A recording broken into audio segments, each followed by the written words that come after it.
Today's episode of Professor Oddfellow's Penetralia is brought to you by Bumps of Knowledge. Get yours.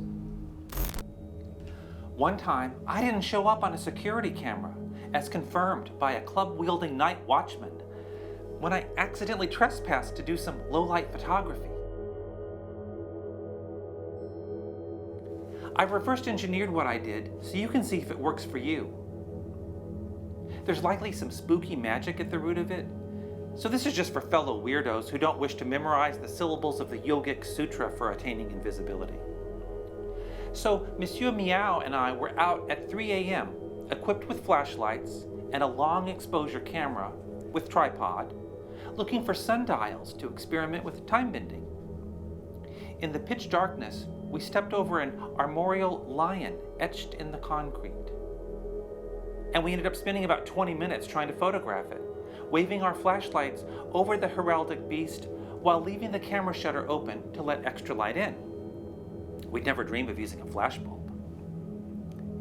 Little did we know, we were all the while being monitored by a security guard. He was utterly befuddled. What would anybody possibly be doing, setting up equipment and standing very still while shining lights at the ground at 3 a.m., professionally dressed? And how could we possibly explain ourselves? We like the darkness, we like avoiding strangers, we like pursuing bizarre work for its own ends, and yes, we dress nicely to do it. Imagine the guard's greater surprise upon approaching us to realize that we were two, because only one of us showed up on the security footage. "I didn't see you at all," he exclaimed to me.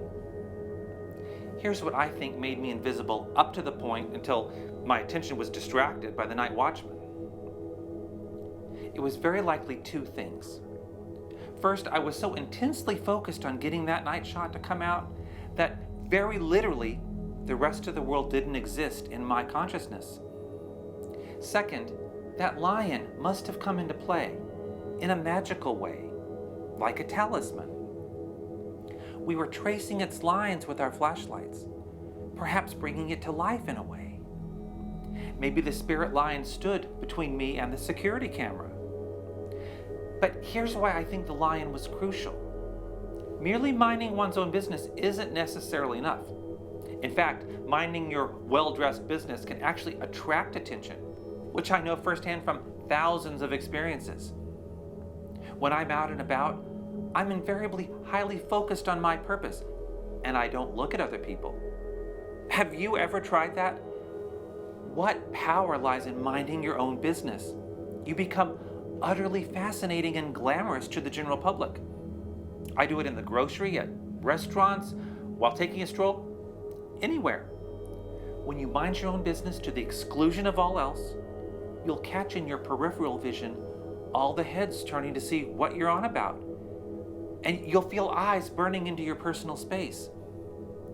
You'll catch them wanting whatever item on the shelf you just picked up. You'll hear them ask a server what dish you just ordered. You'll sense them looming to take exactly the same photograph you just snapped. So anyway, being focused is surely important for security camera invisibility, but it seems that a totem animal will help counteract the glamour inherent in minding your own business. The lion is obviously the one I now carry with me as an invisibility charm. When looking for the heraldic lion, be sure he is rampant, standing on 1 or 2 feet, and sinister, facing to his left. The lion I encountered on my night journey was neither guardant, looking at the viewer, nor regardant, looking back. After all, to look at someone or over one's shoulder is to be distracted from one's purpose. Practice mindful focus on your daily routine, never turning your head for any noise or person or activity. Try incorporating a standing, left-facing heraldic lion into your mindfulness. Or practice with another spirit animal.